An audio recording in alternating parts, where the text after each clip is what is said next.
Estamos listos. Bienvenidos a Pláticas de Vestidor.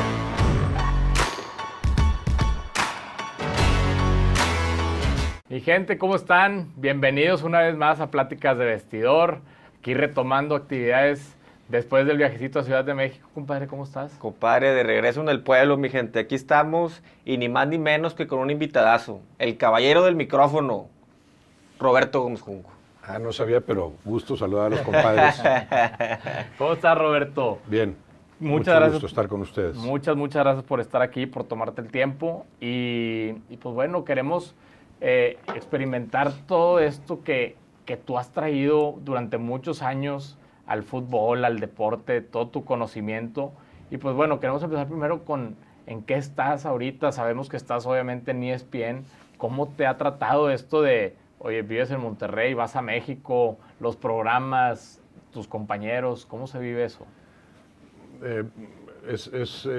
Me gusta mucho lo que hago, ¿no? Tengo más de 30 años viajando cada semana a México, primero TV Azteca, luego Televisa, en ESPN ya tengo 13 años trabajando y ha sido esa rutina con unas leves interrupciones, algo que ya más o menos hacía como futbolista, ¿no? Como jugador, pues que los viajes eran cada 15 días, era distinta la dinámica, pero me he acostumbrado toda la vida a eso de viajar semanalmente, quincenalmente, con algunas pausas. Es algo que disfruto, me gusta mucho lo que hago.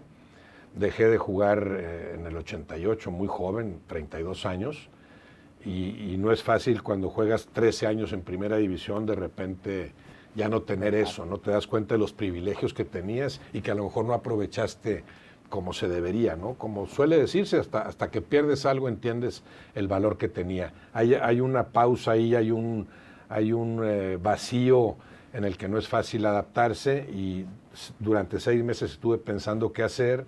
Siempre me ha gustado leer, siempre me ha gustado escribir. Entonces pensé, jugué 13 años fútbol, algo puedo decir sobre fútbol.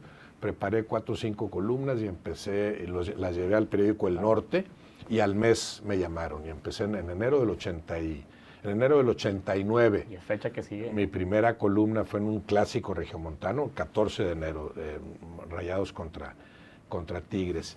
Y me fui involucrando cada vez más, me fue gustando mucho. Surgieron las invitaciones a radio, a televisión, localmente, después nacionalmente, porque algo veían o algo sabían, y me invitaron. André Marín, me acuerdo, que en paz descanse, magnífico amigo, maravilloso personaje. André Marín me habló un día para invitarme era un programa que se llamaba En Caliente, programa que hacían los lunes en la noche, que empezaba a las 11 y podía terminar a las 3 de la mañana. Era otra televisión, otros tiempos. Estoy hablando del 90, 91, por ahí. Empecé a ir a esos programas, otro que se llamaba Controvertido, que era de la competencia, estaba en cable, Controvertido con Raúl Orbañanos, Edgardo Codesal. En Caliente, pues desde entonces estaba obviamente José Ramón Fernández, Carlos Albert, y empiezo como invitado, y muy pronto surge ya la invitación de participar semanalmente, con transmisión de partidos, y después empezando a ir a México, aquel Deporte B que empezó hace 50 años, yo iba los domingos. Bueno, se ha dado así en la televisión, que me fui involucrando cada vez más, me fue gustando mucho lo que hacía. De hecho, yo había dejado mi carrera trunca al jugar fútbol. Yo pretendía ser ingeniero y pues no acabé ni el primer semestre porque me metí de lleno al fútbol. Y ya retirado fue cuando pude estudiar, cuando me empezó a gustar mucho esto. Y ya de viejito, como a los 40 y tantos años, me recibí de licenciado en Ciencias de la Comunicación, porque me di cuenta que me encantaba la práctica y tenía que reforzarla con la teoría. Claro. El periodismo, ya más o menos sabrán ustedes, como muchas otras actividades, es mucho más apasionante la práctica que la teoría, pero siempre sirve la teoría como refuerzo. Desde entonces lo he disfrutado mucho, y eso hace que aguante esta rutina, ¿no?, de viajar semanalmente con mucho gusto. De hecho, yo te lo iba a preguntar, Roberto, y sin que te lo haya preguntado ya me lo contestaste. No es tan normal ver un exjugador que se exprese, que describa el juego y que entienda y lo sepa llevar a la gente tan digerible como tú. Entonces yo creo que todo lo que estás mencionando, pues bueno, me lo contestas previo a que yo te lo diga, porque yo sí notaba que, oye, pues no es tan normal ver esto, ¿verdad?, en un exjugador.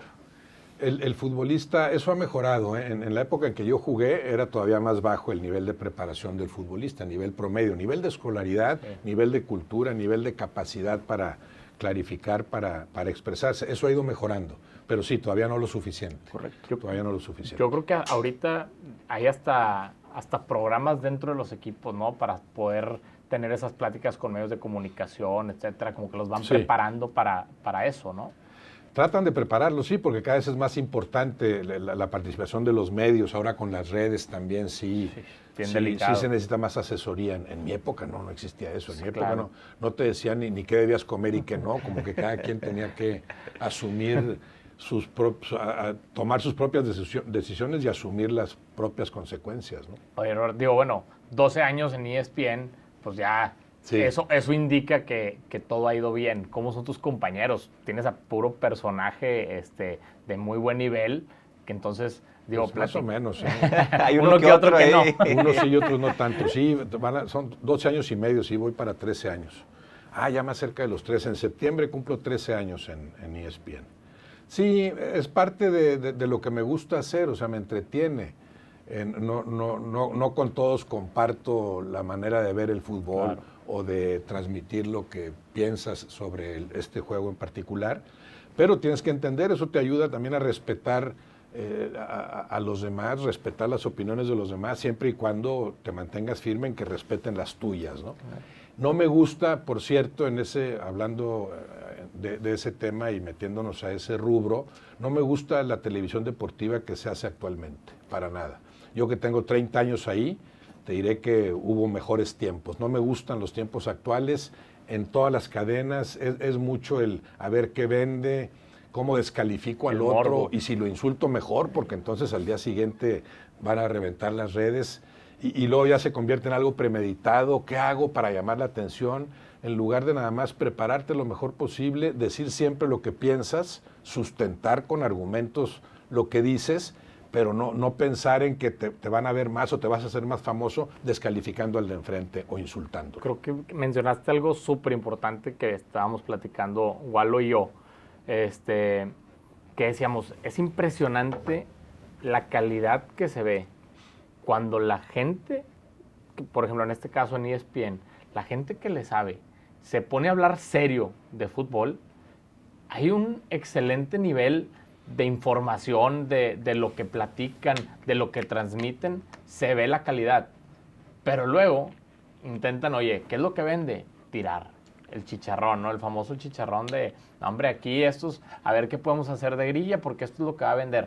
Y ahí se pierde un poquito de esa calidad, ¿no? Entonces es como lo que tú mencionas. Sí, que tiene que ver con el nivel de preparación, con también cómo va evolucionando el periodismo deportivo en particular, la crítica de fútbol, particularmente en televisión, tiene que ver con eso, pero también con la capacidad de cada quien para mantenerse en lo que piensa, para respetar ciertos principios, ¿no? Es muy fácil descalificar también a los protagonistas, decir este dirigente es esto y el otro y meterle calificativos, porque eso vende, pero creo que ahí estás traicionando algunos principios. Yo muy pronto haciendo esto pensé en establecer una especie de decálogo, algo que yo mismo me propusiera respetar, porque desde antes yo veía cosas que no me gustaban en la crítica deportiva, y eso que hace 30 años creo que era más profesional que la actual, y caía menos en esto que estamos hablando de a ver cómo le hago para vender. Pero aún así yo veía cosas que decía, si alguien, por ejemplo, critica siempre algo, su crítica pierde sentido, porque entonces ya parece como campaña, ya parece, yo me propongo decir que este equipo no sirve para nada, nunca. Claro. Entonces yo, para criticar cualquier cosa, primero, para criticar lo negativo, primero tienes que rescatar lo positivo. A mí me parece fundamental. Si yo quiero criticar a un dirigente, primero le reconozco lo que ha hecho bien, si es que ha hecho algo bien, le busco, ¿verdad? Y después ya critico lo que siento que está mal hecho. Y siento que ahí la crítica adquiere mayor autoridad moral, o sea, te das cuenta que no hay nada personal. Así como en su momento reconocí tus aciertos, ahora señalo los que yo veo como errores. Aunque siempre el protagonista se fija más en lo negativo. A mí me pasó muchas veces, alguien que me hablaba para reclamarme porque dijiste que yo esto y lo otro. Pues sí dije eso y eso es lo que pienso. pero no me hablaste cuando también dije que fue un golazo el que metiste, o sea, porque puede haber 5 o 6 halagos y lo que les va a doler es la crítica, ¿no? Entonces, algunos principios aplicarlos. Uno es ese, primero rescatar lo positivo antes de mencionar lo negativo. Segundo, que es muy importante también, no decir de alguien cualquier cosa que no estarías dispuesto a decirle enfrente. Porque acá, y ahora con las redes hemos visto eso más fácil, ¿no? Las redes, acá el anonimato te permite decir lo que sea impunemente, ¿no? Nadie te va a decir nada. O incluso en la televisión despotrican contra protagonistas porque saben que no los van a ver nunca. No, esto que estás diciendo, ¿lo dirías con ese personaje ahí sentado?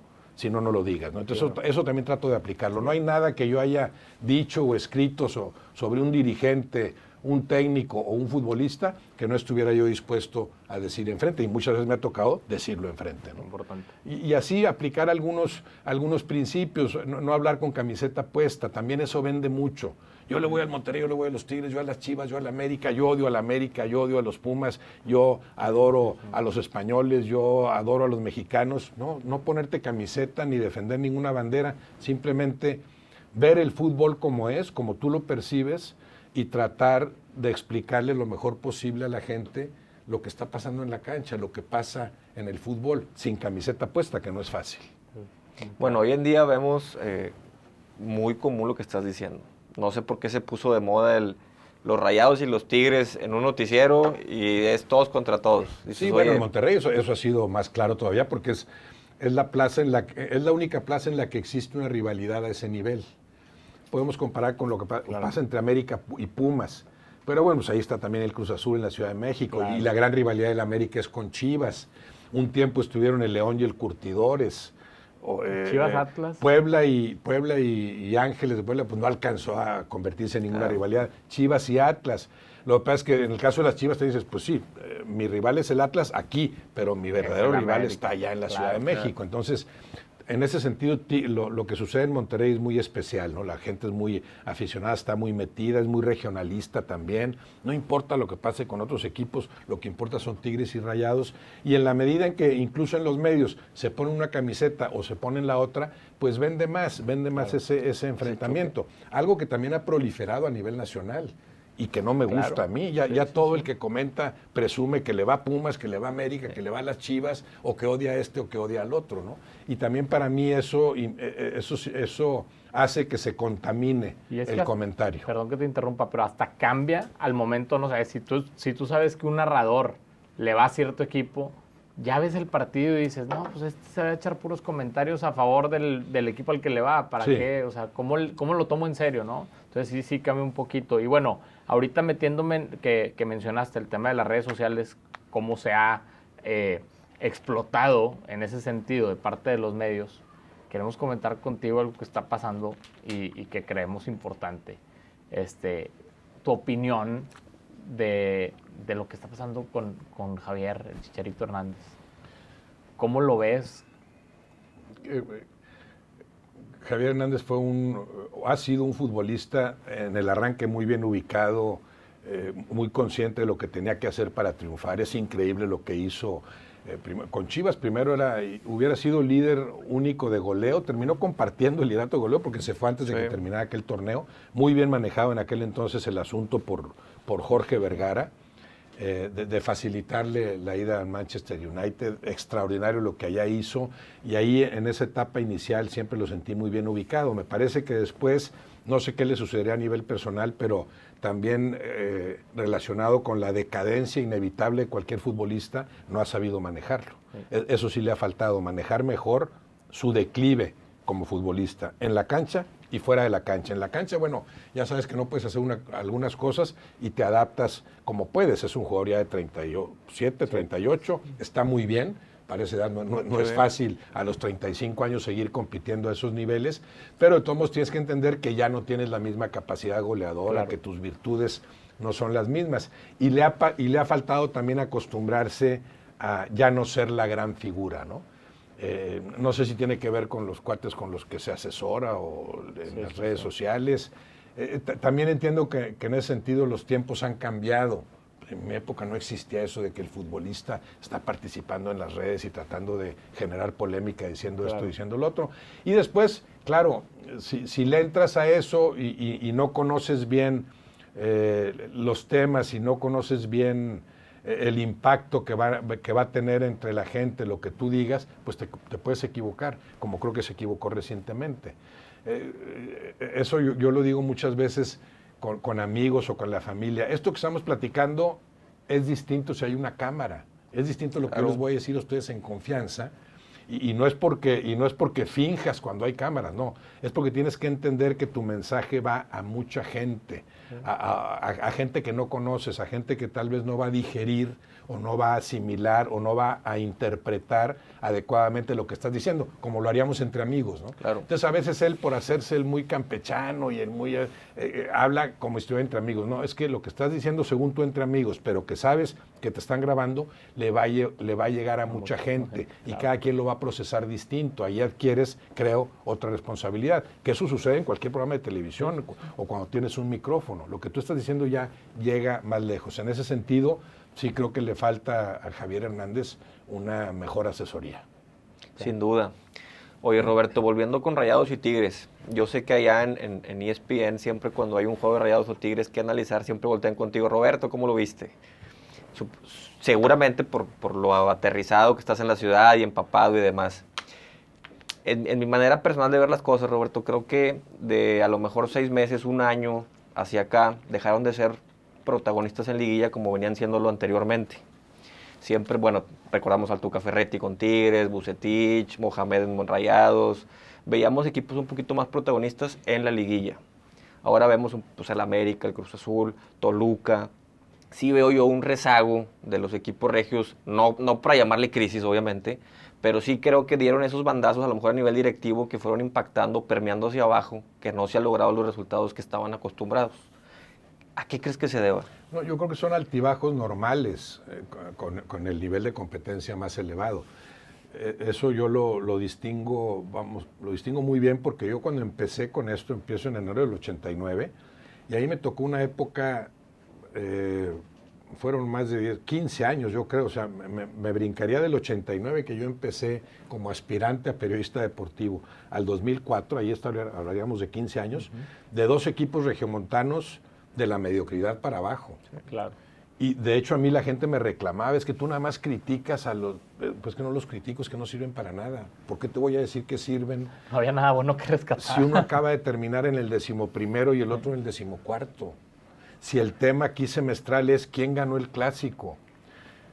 Yo quedé más abajo que tú, quedé en el lugar 14 y tú quedaste en el 10, pero yo te gané el clásico. O al revés, me ganaste el clásico, pero yo quedé mejor que tú, aunque ninguno calificó. Bueno, revisen el dato, pero hubo 10 torneos consecutivos, y ahí estoy hablando del 95 al 2000, porque ahí empiezan los torneos cortos. El 96 es el primer año con 2 torneos. El primer torneo corto termina en diciembre del 96. Es aquel torneo con aquel golazo de Jared Borghetti, que después se vio que era en fuera de lugar milimétrico. Arturo Bricio, el árbitro, 4-3 le ganan al Necaxa. Ese fue el primer torneo corto. Y ese fue el primer torneo de los Tigres en segunda división, porque habían descendido en el verano del 96, ¿verdad? Entonces, en diciembre del 96 es el primer torneo corto y los Tigres inauguran los torneos cortos jugando increíblemente en segunda división, descienden. Entonces, esos 2 años no se los contamos a Tigres, esos 2 torneos. Ese año, que son 2 torneos en que los Tigres ganan ambos torneos para regresar, para ascender en el verano del 97, ¿no? Esos 2 torneos, y más el resto de los primeros 10 torneos cortos, 5 años, revisen el dato, ni Tigres ni Rayados calificaron a la liguilla una sola vez. Sí, que es del 97 al 2002. Imagínense lo que es eso, son 5 años, pero son 10 torneos sin ningún equipo regiomontano en la liguilla. Y ahí es cuando yo acababa de empezar casi o desarrollaba mis aspiraciones como columnista de fútbol y después como comentarista. Claro que criticaba eso y me decían, pero ¿por qué los criticas tanto? Y yo decía, no es posible que Monterrey, una ciudad que presume de ser vanguardista en muchos sentidos, en donde hay lana de sobra, o bueno, de sobra para algunos, aunque a otros les sigue faltando muchísimo, obviamente, no tengan equipos competitivos nada más. No digo que seas campeón cada torneo competitivo, bueno, eso cambió a partir del 2000 y pico, por ahí 2001, se meten, que entra 2001 sí, y empiezan a meterse a finales. El regreso de Tigres fue increíble, el regreso claro, con más gente y con más arrastre, la fusión de sinergia ahí de Cemex. Con la universidad, y al mismo tiempo Monterrey, que también tuvo sus problemas después de la era del Anquenao y todo eso. Bueno, entonces ya empiezas a ver otro tipo de trabajo que queda plasmado con algunas apariciones en finales. Por ahí está la de Monterrey, 2003, que se corona en Morelia, creo. 2003. Y entonces ya se preocupan los Tigres y empiezas a ver otro tipo de competencia. Pierden finales los Tigres con el Pachuca una vez, con el Pachuca otra vez. Viene el Tuca Ferretti por tercera vez y ya genera otras cosas, ¿no? Los Tigres durante 20 años presumían de sus 2 títulos originales, con Carlos Milok, 78 y 82. Regresa, ya los Tigres compiten a otro nivel, se preocupan más los Rayados. Entonces yo sí veo muy claramente desde 2006, 2007 para acá a 2 equipos protagonistas a nivel nacional. Después puedes ganar o no, pero cada torneo, y eso lo veo yo ahora en la televisión, cada vez que nos preguntan, yo cada torneo tengo que meter, si pienso en 4 o 5 candidatos al título, están los 2 regiomontanos, como lo están actualmente. Por ejemplo, ahorita sí veo arriba yo a América, Toluca, Cruz Azul, pero muy cerca Rayados y Tigres. Rayados pensando que tiene un potencial para jugar mejor que todos, ¿no? Claro. Pero eso es lo que me gusta. Sí son ahora protagonistas, con ese bajón que tú mencionas, porque curiosamente, así como cuando empezó a ganar cosas el Monterrey se preocuparon los Tigres, cuando empezaron a ganar los Tigres se preocupó el Monterrey, y los 2 empezaron a competir arriba, a competir acá en la excelencia, en lugar de competir en la mediocridad como lo hacían antes. También poco a poco fueron provocando que a nivel nacional otros equipos se preocuparan. Claro. América, empezando por el América, que siempre ha sido el que dice yo tengo que ganar y le tengo que meter lana, de repente dijo, espérate, algo están haciendo en Monterrey que yo no estoy haciendo, y el América empezó a meterle a otro nivel, a estructurar a sus equipos con mayores ambiciones, y el Cruz Azul, porque estaba el América, y ahorita ves al Toluca. Entonces hay equipos que con el ejemplo de los 2 regiomontanos, porque para mí fue muy claro, se han preocupado ahora por armarse a otro nivel. Claro. Y claro, y siguen los que serán felices siempre de la mediocridad para abajo, ya no hay descenso, no importa, no pasa nada, la afición se acostumbra a que a su equipo no va a ser campeón nunca, eso también se da lamentablemente. Pero arriba fueron los regiomontanos los que pusieron un muy buen ejemplo, y ahora me imagino que ya estarán pensando, ¿cómo le hago para volver a estar en más finales? Es que el aficionado regiomontano, vamos a decir que se malacostumbró o se bien acostumbró a muchas finales seguidas. Y ahora entre ellos nada más una vez, pero o llegaba el Monterrey o llegaban los Tigres, o eran subcampeones los Tigres, o eran subcampeones los Monterrey, o ganaban algún título, ¿no? Si no me equivoco, fueron 7 torneos seguidos en que un equipo regiomontano está en la final. 7 torneos seguidos. Se me hace mucho, pero bueno, revisaré el dato, pero sí, es que sí era frecuente. Si eran, era final, si no llegaba Tigres, llegaba Rayados, luego llegaron los 2, y luego Tigres y los Rayados, y así sucesivamente. Me acuerdo mucho con este tema de Mario Castillejos, ¿verdad? Sí. Magnífico personaje, mi amigo Mario, que defendía mucho esto. Que la rivalidad que podía haber con otros comentaristas, él allá les decía en Televisa, pues sí, lo que tú quieras, pero la final es en Monterrey. Y la final otra vez es en Monterrey. Lo dijiste en muy bonitas palabras. Pero... Muchas finales en Monterrey. ¿Te acuerdas de la frase? No sé cuál era la frase, pero no, claro, me acuerdo muy bien de Mario, gran amigo, simpatiquísimo personaje. Oye, Roberto, ahorita lo mencionaste y creo que es un punto muy importante a tocar. La mediocridad, o por qué ha llegado la mediocridad al fútbol mexicano al punto de decidir no hay descenso. Por ende, eso automáticamente te hace que el jugador se relaje, te hace que los equipos se relajen y entras en una zona de confort que te cae en la mediocridad, ¿no? ¿Qué pasó? ¿Quién maneja la liga? ¿Cómo manejan ese proceso? ¿Cómo se llega a tomar una decisión de ese nivel que afecta todo, no? Sí, porque el fútbol mexicano lo manejan 4 o 5 personajes, ¿no? Es una oligarquía que se instaló desde hace tiempo. Antes se hablaba de que el gran poder de Televisa hacía y deshacía su antojo, y en parte era cierto, pero después entraron otros elementos ahí a la competencia, y ahorita hablaríamos de 4 o 5 personajes, empresas, que manejan el fútbol, porque son Televisa, TV Azteca, Grupo Orlegui, el gran opositor es el Grupo Pachuca, el grupo de Hank, el grupo Caliente. Caliente, unido con Orlegui, con Azteca, con Televisa, esos son los que fundamentalmente manejan y se reparten el pastel como les da la gana, con la oposición cada vez más fuerte de Jesús Martínez y algunos que lo acompañan, ¿no? Entonces, ellos lo ven todo muy pragmático. A mí que me conviene que no haya descenso. Para yo seguir en el fútbol tienes que proteger mi franquicia. Me da miedo descender porque descendiendo si pierdes mucho. Si un equipo vale, por decirte, 100 millones de dólares, al descender vale 5, vale 10. Pero bueno, pero éntrale a esa, como en otras ligas, éntrale a que a lo mejor desciendes y a lo mejor asciendes. Y la misma afición se va a meter más. Santos Laguna, el torneo pasado, terminó jugando con estadios vacíos, cuando si estuviera peleando la permanencia, se llenaría ese estadio, como en su momento se llenó con los Tigres en el 96. La gente seguía, y la gente siguió increíblemente para que los Tigres regresaran. Entonces, con una visión más a largo plazo y una visión más del fútbol mexicano en general, y no tanto de cómo defiendo mi franquicia, cómo defiendo a mi equipo, reanudarías ese tipo de competencia. Aparentemente no va a suceder porque cada vez se inclinan más a los esquemas de la MLS. La diferencia es que la MLS así nació, así surgió. Aquí hay una franquicia, aquí hay otra, veo qué plaza sirve y voy incrementando las franquicias, y no hay ascenso y descenso para que tú sepas que tu franquicia está protegida. Acaban de vender al Querétaro, supuestamente, creo que inflaron la cantidad, pero muchos dicen es que si hubiera ascenso y descenso, no le hubieran entrado a comprar al Querétaro los inversionistas estos, creo que estadounidenses, que acaban de entrarle. Entonces tenemos que avisarles, no hay ascenso o descenso, para que cada quien pueda.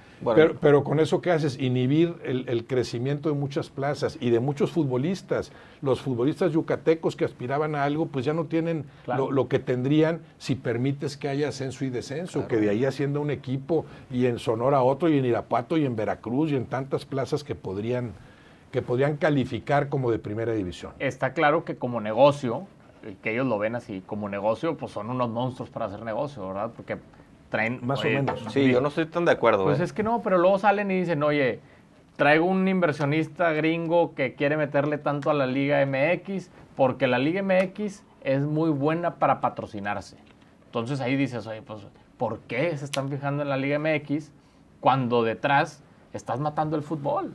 Y ahorita lo mencionaste, le cortas la inspiración a muchísimos aspirantes o gente que sueña con llegar a poder ser profesional o aspirar a oye, bueno, liga de ascenso, y ahí veo si tengo una buena temporada. Les cortas las piernas, ya no pueden hacer nada, ¿no? Entonces te metes en ese tema de, pues bueno, ¿qué tanto como negocio sirve y qué tanto no, verdad? Yo creo que mejor manejado sería mucho más negocio. Claro, 100%. Pero no ven el largo plazo, ¿verdad? Para empezar, con el meollo del fútbol, que es quién forma a cada futbolista. Se disparan las cantidades y me traje a tal jugador y me costó tanto. Pero entonces yo pregunto, pero ese jugador que te costó tanto, ¿hubo alguien al que no le costó? ¿Dónde se formó ese futbolista? ¿Quién ganó dinero con ese futbolista? ¿Cómo ha ganado dinero el Pachuca últimamente? Cuando se fue Héctor Herrera, cuando se fue unos al extranjero y otros equipos acá, Kevin Álvarez, Irving Lozano, Pizarro, Eric Sánchez ahora recientemente, son futbolistas que no te costaron y que después se cotizan a otros niveles. Y eso aplica a nivel mundial. Sí. Lewandowski ahorita te puede costar mucho, Haaland, pero alguien lo formó, alguien lo puso a jugar, no le costó, alguien sacó lana con esos futbolistas, ¿no? Entonces, si el dirigente le entendiera esto, pero le entendiera que es un negocio a largo plazo, no es de que, mira, ponte a trabajar en fuerzas básicas y el año que entra vas a ganar tanto. No. Tienes que sembrar permanentemente, y sí va a haber una cosecha de esa siembra, pero tienes que tener primero la calma necesaria y segundo la visión para saber a qué jugadores apostarles, cómo trabajar en tus fuerzas básicas, etcétera. Un equipo que formara futbolistas como los forma el Pachuca y que tuviera las entradas que tienen Tigres y Monterrey, pues dime qué multimillonario no le entraría ese negocio, ¿no?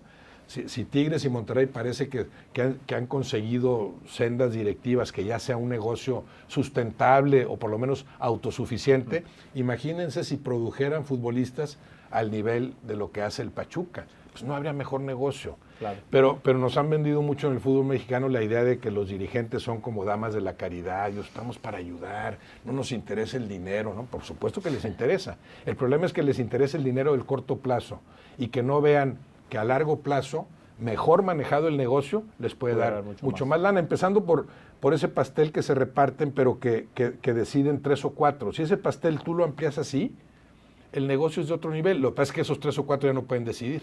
Claro. Que eso es parte de lo que decían también del fondo de inversiones. Correcto. Viene o no viene, que terminará por imponerse algún fondo de inversiones con algunos ajustes que tiene que hacérsele a ese esquema. Claro. Yo ayer venía haciendo una reflexión cuando platicábamos de los temas que íbamos a tocar aquí, Roberto. Y en este tema en particular yo decía, ojalá los dueños de los equipos manejaran los equipos y la liga como manejan sus empresas. Porque sus empresas son exitosísimas. Si tú haces una liga exitosa, porque la realidad es que la Liga MX no se ve en otro lado más que en México. Y parte de la culpa es este tema de, no, pues no hay descenso, vamos a quitar. Pero si tú haces una liga competitiva, que atraiga al extranjero, empiezas a venderla mucho más cara y que el mercado extranjero dice, caray, a ver, échamela, vamos a pasarla sábados, tal hora. Sí. Yo creo que sería mucho más redituable como lo que tú decías ahorita. El tema es que estos cuates, no entiendo por qué, en la empresa sí me manejo de primera, pongo a los mejores y hago que sea de lo mejor del mundo, pero mi equipo, mi liga, me cuido. Esa parte yo de los dueños, sinceramente, no la entendí. Nunca se había dado en la historia, creo yo, de México esto. Entonces es una parte que ojalá cambie, lo dudo muchísimo, porque creo que ya ahora el TAS le dio reversa ayer o antier, no sé si viste la resolución de los equipos de segunda que impusieron, imputaron lo que había hecho dicho el TAS, exacto, y ya les dieron revés ayer. Entonces digo, va a ser complicado que otra vez veamos esas finales de primera A buenísimas. No, sí, no, eso ya desapareció. Y tiene que ver con que no sueltan el poder. O sea, aunque mi negocio sea así, lo controlo yo y eso me da poder. El negocio podría ser así, pero entonces pierdo el poder. Se dispersa mucho más la toma de decisiones. Por eso no veo que cambie en el corto plazo. Ahora, ¿no te parece que los equipos se han relajado a la hora de la formación de los jugadores? Porque ahorita podemos decir, mañana otra vez ponemos el ascenso y el descenso. Pero entonces ahora sí veremos más calidad en selección. ¿Te parece que va de la mano o te parece que hay un relajamiento aparte en las fuerzas básicas de los equipos? No, a largo plazo sí lo habría. Si tú formas más futbolistas, amplías las plazas para mexicanos también, porque son varias cosas, ¿no? Muchos dicen, ¿para qué formo futbolistas si cada vez hay menos plazas disponibles para ellos? Porque han proliferado extranjeros y naturalizados, ¿no? ¿Para qué formo jugadores? Y después uno viene ya formado de Argentina, se naturaliza y aquí lo tengo y hasta juega como mexicano, ¿no? O me traigo al extranjero directamente. Es increíble cómo ahorita algunos equipos están batallando con eso de que quiero traer a este, pero primero tengo que darle a otro, porque se saturan de extranjeros. Claro. Se saturan. Yo pienso que una liga mexicana que mantuviera la mayoría de mexicanos, en la cancha tiene que haber 6 mexicanos. Puedes meter a 5 extranjeros. Y puedes contratar a 8 si quieres, pero van a jugar 5, por decir. Ahorita creo que son 4 mexicanos. Y 9, mínimo, creo. Y puede haber 7 extranjeros en la cancha, ¿no? Y en la banca y si hay 7 en la cancha, pues quiere decir que contrataste a 10, porque a veces juega uno, a veces el otro, ¿no? Entonces tiene que ver con eso, tienes que ampliar las plazas disponibles para mexicanos y entonces sí incentivas la formación de jugadores, van a tener dónde jugar.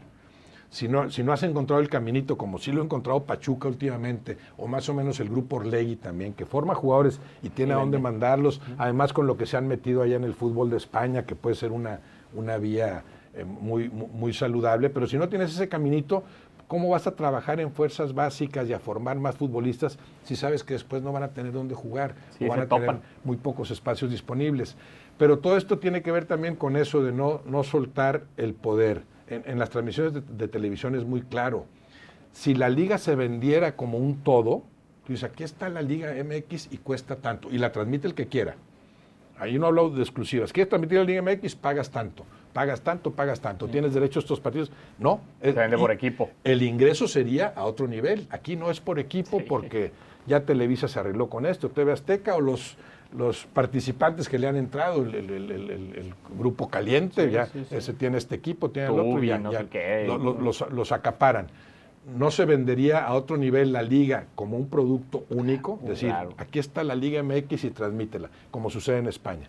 Pero no lo hacen por eso, porque ahí perderían el control de muchas cosas, y esa es la mentalidad del dirigente. Es negocio de todos modos lo que hacen, por supuesto que es negocio. Si no lo harían. Insisto en que no son damas de la caridad, no seguirían, no estarían. Les da beneficios que a veces no imaginamos. Para empezar, la presencia, la notoriedad que no tendrían, a la que no aspirarían con nada más estando en sus empresas. Sí, son empresarios, algunos muy exitosos, está bien, pero el escaparate que les da el fútbol, pues no lo tienen en sus empresas, ¿no? Y pues son los mismos que manejan la selección nacional, ¿no? O sea, ¿sí? Va de la mano, por ende la selección nacional, a ver, lo comentábamos, pero terminamos con los mismos entrenadores, escogemos al entrenador o al que está de moda, o regresamos a lo que ya conocíamos. Bueno, falta formación también de directores técnicos, ¿verdad? Es muy pobre mexicanos. Sí, muy pobre la producción de directores técnicos. Todo el que se retira quiere dirigir, sí, pero no es nada más así, es dónde te preparas, sí, claro. Cuáles son los requerimientos para que tengas tu título como director técnico, tu aval como director técnico, hay cada vez menos. Se critica mucho al argentino que llega, nada más que llegan y te das cuenta que están mucho mejor preparados en términos generales. Sí hay directores técnicos mexicanos a los que les ha faltado la oportunidad o que han tenido oportunidades y no los aguantan, claro, el tiempo necesario. Es cierto que hay un malinchismo ahí atravesado entre dirigentes. Malinchismo que tiene que ver también con el escaso conocimiento de la materia. Si tú no sabes de fútbol, pues te apantalla más fácil el que habla como, claro, argentino, como brasileño o como serbio, ¿no? Claro. Y hablando de eso de las oportunidades o de el argentino que impone, ¿cómo viste tú el movimiento de Tigres? A ver, Guido Pizarro podrá estar preparado, podrá tener a lo mejor su diploma de director técnico, pero como bien mencionas, ¿y qué experiencia tenía? ¿Cómo de estar jugando un día, al día siguiente te nombran entrenador, ¿no? Eso es un golpe de estado entre los jugadores y al final pusieron a dirigir a un amigo, ¿no? ¿Cómo ven ese movimiento para, pues bueno, por lo que dices, ¿no? De falta preparación de entrenadores mexicanos, pero luego las oportunidades se las dan a alguien más, ¿no? Sí, en ese caso yo creo que Paunovic le quedó grande al equipo, a los Tigres. Le quedó grande a la institución, le quedó grande al equipo. Porque es un técnico preparado, pero con una cultura distinta, una cultura futbolística distinta, una cultura europea. Había hecho muy buen trabajo con Chivas, ahora confirma lo que hace con el ascenso allá en España. Pero quizá un técnico al que le faltó adaptarse también a la idiosincrasia del futbolista mexicano. El futbolista mexicano no está preparado para entrenar, para entregarse al juego como lo hacen en Europa, porque la cultura deportiva es distinta. Entonces Paunovic aquí quiso imponer eso y tal vez le empezó a costar, o aparentemente le empezó a costar, o evidentemente le empezó a costar entre los jugadores hasta que ya el ambiente se va resquebrajando. Y sí, aquí está Pizarro, que nos cae muy bien a todos, que puede estar muy, muy preparado, pero yo también lo vi como una apuesta muy arriesgada. Parece que es una apuesta que sostendrán los dirigentes, o sea, que no depende de que te vaya mal en este torneo. Todavía en el pasado no había suficiente material como para juzgar el trabajo de Pizarro. Creo que más o menos mantuvo al equipo ese nivel, o si bajó muy poco a como venía jugando con Paunovic. Todavía este torneo se lo darán como libre. Sí, libre de que no pasa nada si ni siquiera calificas, que sería un fracaso rotundo. Hay un equipo para más o menos competir más allá del técnico. Pero sí me pareció una apuesta muy arriesgada. En los Tigres, que creo que trabajan bien a niveles directivos, creo que Culebro trabaja bien, que lo ha hecho bien, pero ha tenido que sobreponerse a circunstancias muy complicadas, ¿no? Particularmente lo de Coca, como que trastocó los proyectos, ¿no? De que se va Ferretti, pues me parecía buena opción. En su momento llega Miguel Herrera, otro técnico que garantiza muchas cosas. No sé si lo suplió inmediatamente, pero de lo que recuerdo yo, ¿no? Muy cerca. O sea, si hay proyectos claros, el Chima, le dan el tiempo necesario a Herrera hasta que dicen, bueno, hasta aquí llegó el proyecto, y ahí viene Coca, que venía como el gran campeón, 2 títulos con Atlas, bueno, porque así es el fútbol mexicano también, con todo el mérito del Atlas, ese bicampeonato, pero también con algunas cosas cuestionables, pero con Coca dirigiendo muy bien aquel equipo. Entonces viene Coca en la cúspide y con él pensaban sostener un proyecto de años. Y se lo roba la selección. Y a los 2 meses le decía, me voy con la selección. Algo que trastocó por completo los planes de los Tigres, algo que golpeó tremendamente la carrera del propio Coca. Desde entonces ha sido un franco declive y ya desapareció el panorama, aunque económicamente le haya ido muy bien. Pero eso sí creo que obligó a los Tigres a ir ya tomando decisiones sobre la marcha. Entonces no es tan fácil, ¿no? Sí. Me pareció un acierto lo de Paunovic y esto de Pizarro me parece muy arriesgado. Ahí. Oye, Roberto, ¿por qué nunca te vimos en algún equipo, en un puesto directivo? Porque no me gusta, no me interesa. ¿No te interesó nunca? No. ¿Por? No, porque yo cuando dejé de jugar fútbol, con ese vacío que se crea, pero lo primero que pensaba era, si no es jugando, no me interesa este ambiente, no me interesa seguir conviviendo con dirigentes, con la improvisación de los directores técnicos, de los propios dirigentes, el ambiente que es medio pesado entre futbolistas. Yo todo esto lo soportaba porque jugaba. Dejando de jugar, no soportaría yo esto, ¿no? Esa era una, ¿no? Y después, porque pensé, me gusta el fútbol como un todo, y meterte a dirigir en la cancha o en la oficina es encerrarte en un equipo. Y a mí me sigue gustando el fútbol así como, ¿por qué meterme a trabajar en un equipo si lo que me gusta es todo el fútbol, si lo que me gusta es ver el fútbol de todos lados, opinar sobre el fútbol de todos lados? Y porque poco a poco sentí que esto que estoy haciendo desde hace 30 años era más mi vocación que cualquiera de esas. Yo respeto las vocaciones, excompañeros míos o adversarios que tuve que dices, este tiene vocación de director técnico. Es obvia la vocación de Miguel Herrera como director técnico. Claro. Y se la veía yo a Luis Fernando Tena o a Víctor Manuel Bucetich. Estos son técnicos, esto es su vocación. Así como tengo un hermano maestro de matemáticas y de ajedrez de toda la vida que digo, tiene la vocación de enseñar, lo que a mí me cuesta más, por ejemplo.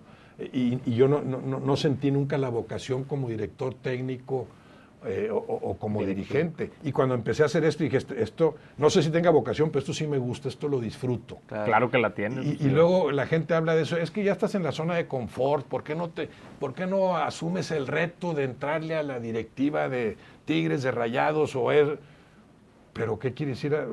Pues la zona de confort en la que yo estoy ahorita me la gané a pulso. Claro. Me costó mucho llegar, no a una zona de confort que es muy distinta a la zona de conformismo, ¿no? Ya, no necesito hacer nada. No. Me encanta la zona en la que estoy, que es de relativo confort, pero me encanta porque creo que ahí sigo haciendo lo que más me gusta y lo que más puede servir que yo haga. Entonces hubo algunos acercamientos de directivas en distintas etapas. No, nunca me interesó y respeto mucho al que tiene la vocación, ambas vocaciones, porque los compañeros y rivales yo veía esa vocación de director técnico, que luego la veías plasmada en lo que hacían, pero algunos otros ya en los últimos tiempos has visto como que tienen más la vocación de dirigente. Sí, claro. En mi época no era común que un exfutbolista fuera dirigente y poco a poco se han ido produciendo esos magníficos dirigentes, Luis Miguel Salvador, Ricardo Peláez, Duilio Davino, buenos dirigentes, o sea, futbolistas que dicen a mí no me interesa ser director técnico, pero sí creo que puedo aportar algo a esos niveles. Me parece válido, me parece muy padre, pero creo que necesitas la vocación para eso, que yo nunca he tenido. Claro. Para terminar, Roberto, me adelanté un poquito con la pregunta que te hice, pero eran 6 preguntas. No las pero quieras. Esta yo tenía muchas ganas de hacértela, entonces por eso me fui de primera. Ahí te van. No, y tengo todo el tiempo que quieran, ustedes me dicen. No, mira, yo antes de empezar con las preguntitas, quería preguntarte, rápido, estas preguntitas siempre las hacemos, preguntas de primera, les llamamos rapiditas, así dinámicas. Pero antes de entrar en eso, yo quería preguntarte, ¿se te hace buena la postura que trae la selección o la planeación que trae para el Mundial del 2026? Con el Vasco, con cómo Sí. ha ido la última... Sí, porque, bueno, es un proyecto, un proceso de preparación que se ajusta a un margen de maniobra muy reducido, ¿verdad? No puedes conseguir, de hecho han conseguido muy buenos partidos de preparación considerando pues que a los europeos no los tienes a la mano porque cada vez hay más torneos que los saturan. Claro. La fecha FIFA pues ellos lo usan para sus propios torneos, contra quién juego y en dónde. Nunca me ha gustado obviamente la insistencia de jugar en Estados Unidos porque ahí está la lana, ahí está el negocio. Por supuesto que todos esos partidos que juegan en Estados Unidos sería mucho mejor que los jugaran en las sedes de los equipos a los que enfrentan. Claro. En lugar de enfrentar en Estados Unidos a Colombia o a Paraguay, vete a Bogotá a enfrentar a uno y vete a Asunción a enfrentar al otro, y vete a Buenos Aires a jugar contra Argentina, y vete a Río o a donde quieras a jugar contra Brasil y a La Paz contra Bolivia. Por supuesto que como preparación sería otro nivel, pero no lo van a hacer porque no es sustentable. Claro. Perderían lana para hacer eso. Habría que pagar para jugar esos partidos, ¿no? Y en Estados Unidos, bueno, pues está el dinero. Pero considerando que eso es inevitable, creo que se ha aprovechado bien con esos partidos de preparación. Ahora, ¿qué material tengas? Ese no es problema de Aguirre. Ese es un problema de los dirigentes y no de ahorita. Es un problema a largo plazo. Es un producto, es una consecuencia de inhibir ascenso-descenso, reducir plazas para mexicanos, no trabajar bien en fuerzas básicas, porque lo hacen 2 o 3 equipos.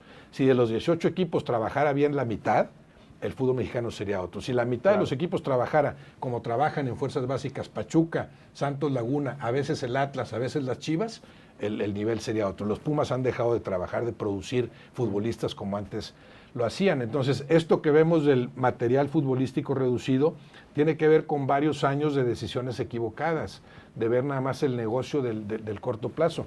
Y eso no le atañe a Javier Aguirre. O sea, yo sí creo que es la persona idónea ahorita por las condiciones y creo que lo ha manejado bien, para el grupo, que ha hecho más o menos competitivo a un equipo con esos niveles, por lo menos para ganar Copa Oro y eso.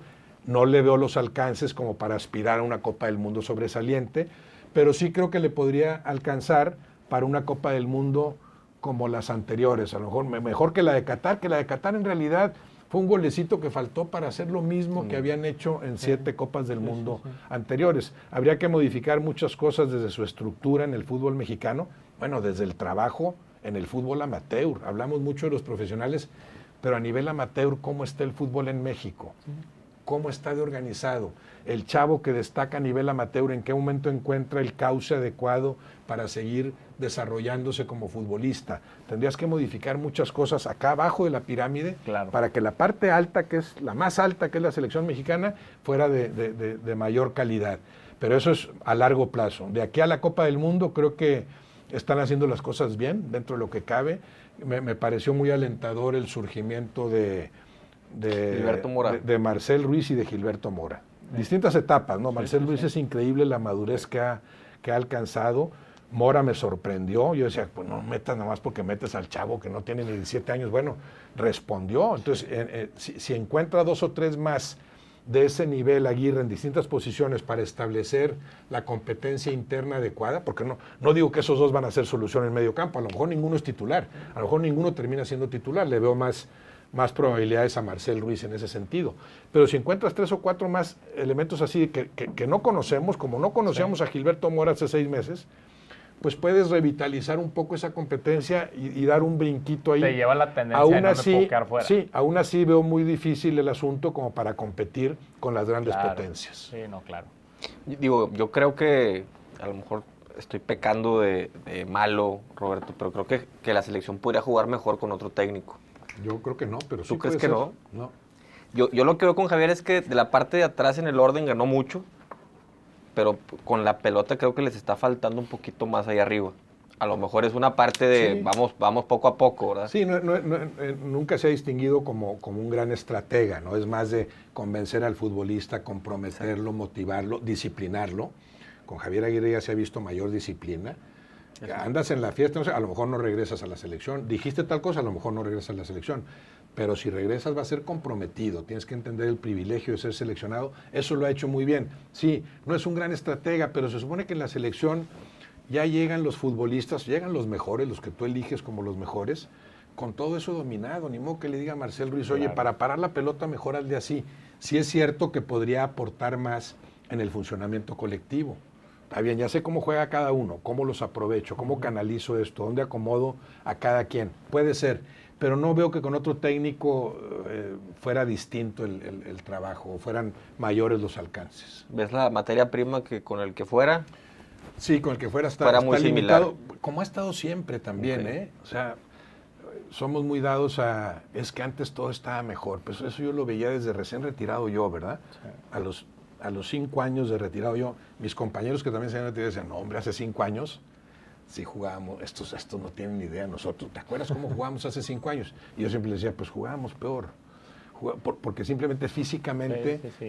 Es evidente la evolución del fútbol. Claro. Entonces yo decía, mira, tú y yo, ya no digamos 5 años después, 15 años después, que me seguían diciéndome eso, no tocaríamos la pelota tú y yo ahorita. Tendríamos que entrenar a otro nivel. Claro. Al ritmo que jugábamos nosotros, ahorita no tocaríamos la pelota. A lo mejor sabemos qué hacer con ella, o tú crees que sabes qué hacer con ella, pero no la tocarías. Es muy difícil entender eso, pero la evolución del fútbol es muy clara. Sí, claro. Ustedes pónganse a ver partidos de Pelé, jugadorazo, el mejor en su momento en 1970, que fue como su regreso, como gran veterano de 30 años. 30 años y decían, ¿cómo de viejito sigue jugando Pelé? Ahora vemos casos de 40 años increíbles. Bueno, 30 años. En el 70, había sido campeón en el 58 cuando irrumpió a nivel mundial. Vean imágenes de aquella Copa del Mundo y vean a Pelé haciendo maravillas, pero vean a Pelé en la televisión conduciendo. Conduciendo, que dices, ¿en dónde están los demás? Y de repente ya llega uno. Sí. Eso mismo háganlo ahorita y vean a Messi y díganme si lo ven solo alguna vez en la pantalla. Está rodeado. Ves a Messi y ves a 6 al lado. Sí. 2 compañeros y 4 adversarios.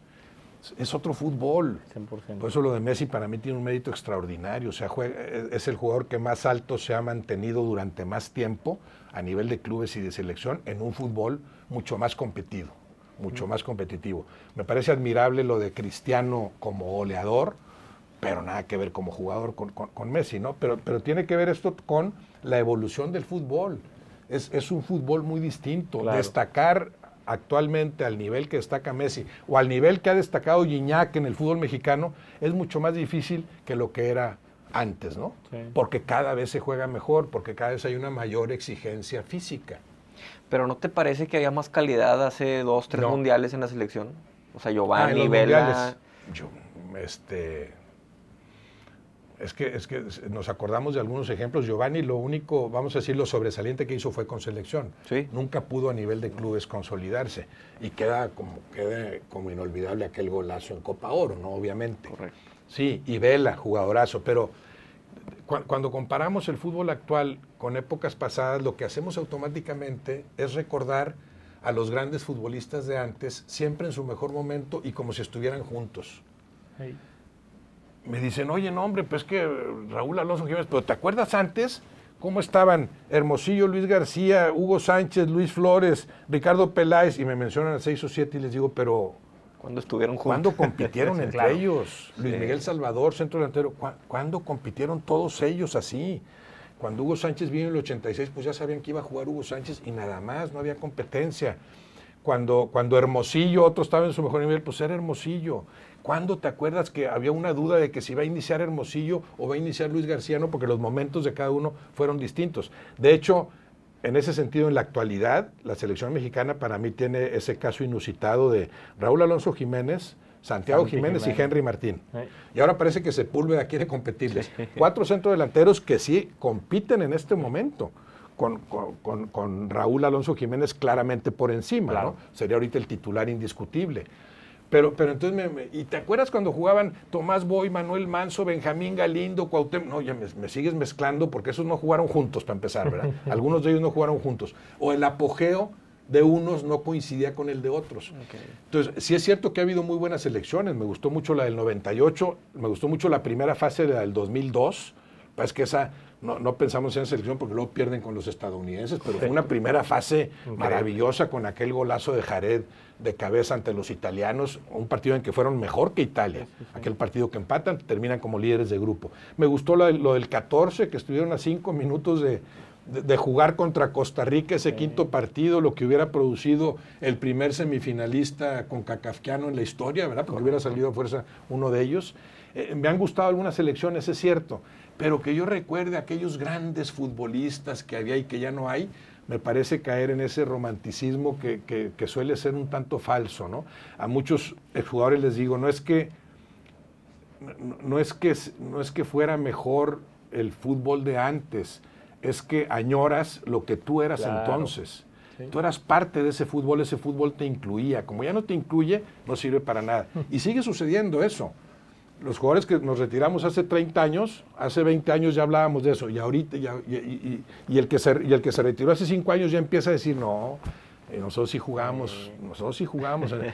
Imagínense, oye, que a veces sí es cierto, a veces, claro, yo jugué en las Chivas del 80 al 82, del 82 al 84 en las Chivas, y claro que ahí había una carga que sigue existiendo, las Chivas verdaderas eran las de los 50 y los 60, porque fueron las Chivas sagradas, ¿verdad? De Chava Reyes, Héctor Hernández, el Jamaicón, el Tigre Sepúlveda, pues claro, eso sí es cierto, las mejores Chivas en la historia fueron esas, de finales de los 50 y principios de los 60. Hubo otros en los 70, muy buenas Chivas, de Nacho Calderón, los cuates Calderón, Javier Valdivia, el Willy Gómez, Sabás Ponce y compañía, pero no le llegaban las anteriores. Entonces sí, ahí sí cabe. En otros casos, hay que reconocer el fútbol cómo va evolucionando. El América actual es el mejor América que yo he visto. No, hombre, pero ¿te acuerdas de...? Sí, con Carlos Reynoso era un gran equipo, Carlos Reynoso en la cancha y luego como técnico. Este es el mejor América, este es el único equipo americanista que yo he visto que sea dominante durante 4 años. Sí. Nada más con 3 títulos, nada más, fíjate, tricampeón, pero dominante en 4 años. 2 torneos con Solari, 2 con Fernando Ortiz, lleva 4 con Jardine y está en el 9º torneo. No quise que ganes los 9. De esos 9 ha ganado 3 y ha perdido 2 finales, pero ha estado ahí siempre, dominante, el equipo que mejor juega. Pero no, la añoranza te dice, no hombre, ¿no te acuerdas de aquel América cuando vino Villic, equipazo, con Benjaque, que aunque no ganó nada, pero sí, Cuauhtémoc Blanco, jugadorazo. Mucho mejor futbolista que gobernador y alcalde, obviamente, ¿no? Pero sí caemos en esa añoranza. Entonces, en realidad, claro, muchos, ustedes no tanto porque están muy chavos, muchos quisiéramos estar como estábamos hace 20 años. Pues claro. No, regrésame a mis 50 años, qué padre, dime cómo, ¿verdad? Pero la otra es asumir que así es la vida, asumir que envejeces, que eso te trae más madurez, pero que ya batallas más para subir las escaleras o para cargar cosas, asumir eso. Y en el fútbol, asumir que cada vez se juega mejor. Aunque haya selecciones que recordemos, no me sorprendería que esta selección en el Mundial, porque además el formato es distinto, hay más equipos, hiciera más que lo que hicieron otros, sí, que sería llegar al 6º partido, ¿verdad? Sí. Porque llegar al 6º partido, sí. Y de local. Sería meterte, claro, de local, sí, pero que hiciera más. Entonces ya como que tendríamos que revisar todo lo que estamos diciendo en este proceso de que los grandes futbolistas mexicanos eran los de antes. ¿Cuál es la mejor selección que te tocó o que para ti es la mejor selección que te tocó ver? 2002, 2006, 98. Mexicana me gustó mucho la de 98, dirigida por La Puente, me gustó mucho, había tenido muy floja, muy malos resultados en la preparación del proceso, pero el Mundial fue muy bueno. Lo que hizo Luis Hernández en esa Copa del Mundo junto con Cuauhtémoc me parece extraordinario. La que falló con Alemania. Me gustó mucho. Yo veo un parteaguas en ese sentido. Cuando en el 93 se presentan en Copa América. La primera vez que veías a una selección mexicana compitiendo con sudamericanos. Muchos decían en ese entonces, no hombre, Sudamérica, ahí juegan a otro nivel, argentinos, brasileños, pero también colombianos, paraguayos, uruguayos, chilenos, no, pues México entra en el 93 y no es campeón de milagro, ¿verdad? O sea, merecía ser campeón. Le falta un mejor manejo en la final contra Argentina, al que ya había superado, aunque empatado, pero había superado en el juego en la fase de grupos, creo. Sí. Y termina perdiendo aquellos goles de Batistuta y todo, ¿no? Esa es la de 93. Para mí esa es una irrupción del fútbol mexicano en el ámbito sudamericano. Ahí se demuestra que el fútbol mexicano puede competir con el sudamericano. Seguimos viendo arriba, evidentemente, a Brasil y Argentina. Claro. Hay una producción de futbolistas a otro nivel, ¿verdad? Incluso a nivel de selección, pues a veces no puedes jugar no puedes tener parámetros confiables porque si los enfrentas, pues ellos tienen a todos jugando allá en Europa. Si tú enfrentas ahorita una selección de la Liga de Argentina, pues creo que no tendría ninguno de los que son seleccionados titulares, ¿verdad? Porque todos juegan fuera. Argentinos, brasileños, uruguayos, juegan fuera todos, ¿verdad? Está plagado de esos futbolistas en el mundo, ¿no? En el Mundial de Clubes se vio eso, ¿no? ¿Cuántos brasileños había? Y después argentinos y uruguayos. La nacionalidad que más había entre los 32 equipos de los mejores clubes de cada zona, ¿no? Claro. Entonces, ¿de qué estábamos hablando? ¿Cuál era la mejor selección? La mejor selección, esa del 93. Bueno, no la mejor, pero me gustó esa porque fue una como reubicación del fútbol mexicano en el contexto internacional, empezando por el sudamericano. Ahí demostraron que se podía competir. Después lo que sucede en la Libertadores también, ¿verdad? Cruz Azul, Chivas, Tigres, que los Tigres pues, era más equipo que River. ¿Por qué no ganaron eso? Bueno, por lo que tú quieras, porque había que cerrar en cancha de River, aunque te habías ganado el derecho de cerrar acá, por los lineamientos ahí de la Conmebol, por lo que tú quieras. Pero ahí se demostró que el fútbol mexicano sí está para competir a otros niveles. Entonces, esa de 93 me gustó mucho, muy distinto a lo de 94, que ya no fue tan buena selección como la de Copa América, en ambos casos dirigida por Miguel Mejía Barón, pero después tal vez pensaría en la de 98, sí, el Mundial de 98, la primera fase en 2002, 2014, bueno, ahí con te Miguel falta Herrera. La de la Volpe, la confederaciones que hace la Volpe en Alemania. Claro, 2005. Fue 2005, gran fútbol confederaciones. De lo más flojito fue el Mundial, nada que ver. En el Mundial cierran muy bien contra Argentina. Gran partido contra Argentina, partidazo, muy bien jugado por México, después de una primera fase decepcionante, ¿no? El gran partido es el que los deja eliminados, ¿no? Con Argentina. Y sí, la Confederaciones anterior. Pero tal vez si tuviera que elegir me quedaría con la del 98. Pero sin grandes diferencias, ¿verdad? Sí. La de 86 fue la que más lejos llegó como local y como muchas, pero aquel equipo dirigido por Bora Milutinovic, con el gran Tomás Boy como capitán, ¿verdad? Y Tomás Boy, cuyo apogeo había pasado 6 años antes. La gente no entiende eso, y eso tiene mucho que ver con este centralismo que también contamina al fútbol mexicano. Ha ido cambiando por el protagonismo de Tigres y de Rayados, pero hace 30 años las grandes figuras de Tigres, de Rayados, de Santos Laguna, no figuraban. No pintaban porque no jugaban en la Ciudad de México, ¿no? Ese centralismo que se ha ido diluyendo en la medida en que han competido otros equipos. Si Tomás Boy jugara en la época actual, pues sería una figura nacional consagrada, ¿verdad? Sí. En aquel entonces, pues es un buen futbolista que está en los Tigres. No, es un buen futbolista que es mejor que los que están jugando en la Ciudad de México, ¿no? Pero cuyo apogeo no fue en el 86. Tomás Boy debió ir al Mundial de 78, era el mejor futbolista mexicano en ese momento, pero no era de los correlones, entonces optaron por otros y así les fue en Argentina, ¿no? Entonces esa selección de 86, comandada por Tomás Boy, con Hugo Sánchez, con Luis Flores, Javier Aguirre, Miguel España, Carlos Muñoz, Larios en la portería, tiene su mérito, pero no podemos soslayar la ventaja que implicaba jugar como local. O sea, claro, no era un gran fútbol. Fernando Quirarte, que fue figura fundamental en aquella selección, pero no una selección que jugara un fútbol que a mí me dejara satisfecho. Sí, ¿no? Y como decías antes, todas en el mismo nivel. O sea, no hay una que tú digas, es que esta debió de haber llegado a semifinales por el nivelazo que traen. Todas en el mismo nivel, sí, sabiendo las capacidades. Se quedaron, cómo quedan contra Alemania en el Mundial del 98, que dices, ya estaban, sí, tuvieron para otro gol, está bien, pero vamos a decir que fue normal que perdieran. Claro. Con Holanda estuvieron más cerca en el 2014, sí, ¿no? Y habían sido mejores, ahí sí con un mejor manejo tal vez. Ahí se les vino la historia encima y de repente ya no supieron qué hacer. Pero esa selección fue muy bueno el papel que hicieron. Sí. O sea, no te esperas que enfrenten a Brasil y no, pues sabes que te va a dominar Brasil, y si le sacas el empate como lo hiciste, pues es milagroso, y contaste con Memo Ochoa y todo, sí. Pero lo que hacen ante Croacia, a Camerún le ganan como tenían que ganar, lo que hacen ante Croacia tiene un mérito tremendo, y los primeros 80 minutos contra Holanda, ¿no? Claro. ¿Para ti era penal, Roberto? Sí, Osorio dijo lo mismo. para mí sí era penal. Pero no es tan fácil la jugada y es más fácil decir, no era penal y a los holandeses hay que invadirlos mañana, ¿no? Pues eso vende más. Osorio dijo que no era penal. O sea, No, lo que sí era.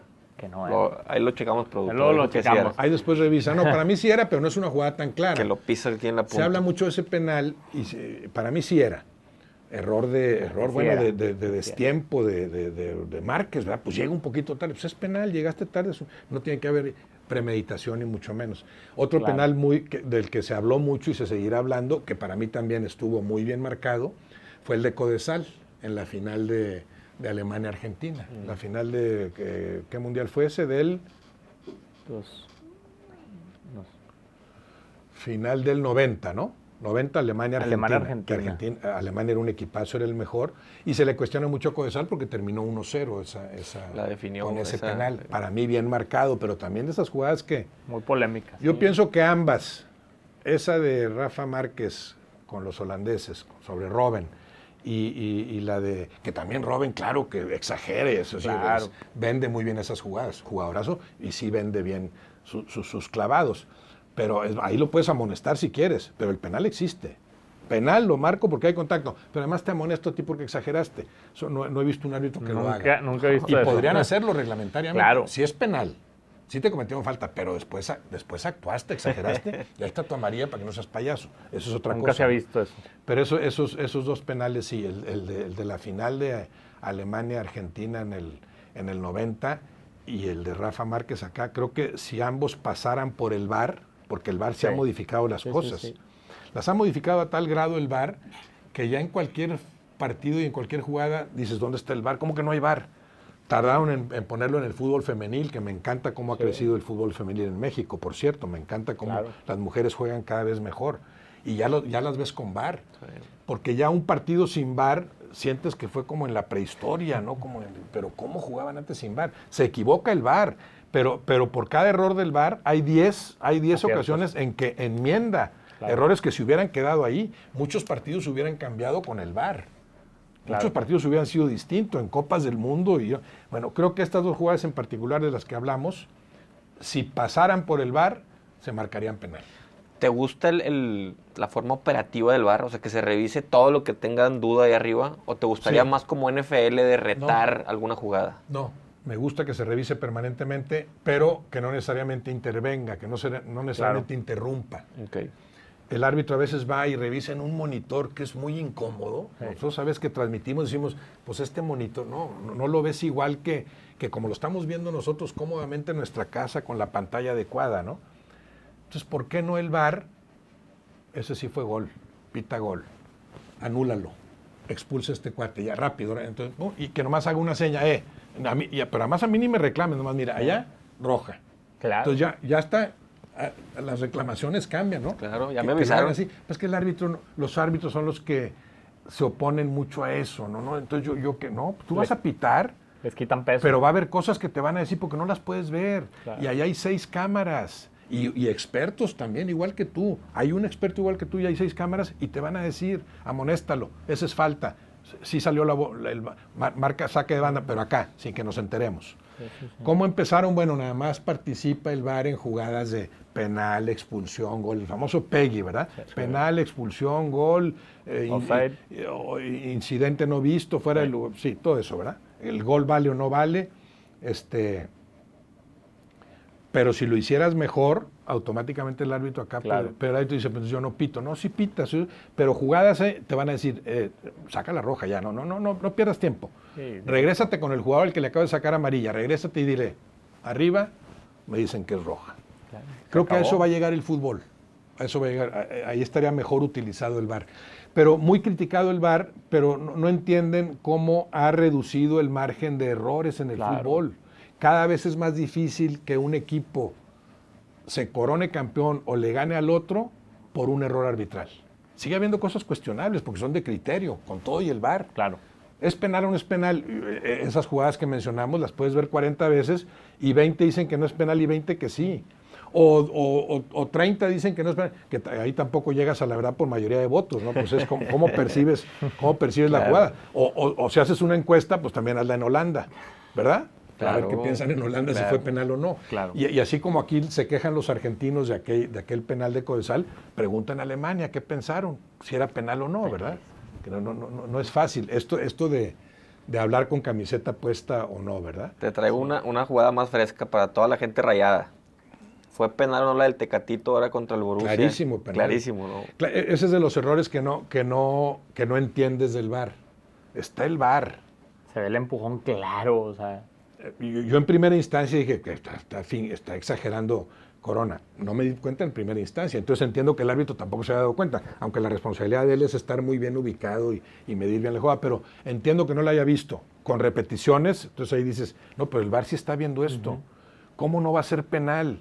Es que apenas qué, pues, si tú, no tienes que romperle la pierna. Si tú apenas lo desplazas, pero lo desestabilizas, es una falta clarísima. Clarísima. Y después lo que yo siempre digo, los errores arbitrales a mí me molestan más cuando perjudican al que merecía más, cuando dices, oye, sí, está bien, ese penal te lo marcaron, pero el otro equipo te arrolló, Cruz Azul América, sí, se queja el Cruz Azul, pero ¿te acuerdas del partido? Te salió barato el 2-1, debieron ganarte 5-1, entonces no me voy a detener tanto en esta jugada que no es tan clara. En el caso del Monterrey, en ese segundo tiempo, que fue maravilloso, merecía por lo menos el empate. Merecía por lo menos empatar ese partido con el Borussia. Sí, por eso digo por lo menos. Entonces dices, pero es penal, además márcalo. Después hay un fuera de juego bien sancionado, ya ves la revisión, está bien sancionado, pero todo el fútbol que desarrolló el Monterrey, que tiene mucho mérito en ese segundo tiempo, daba para por lo menos empatar el partido y después a ver qué pasa. Claro. Ahí demostró que tenía todo para eliminar al Borussia.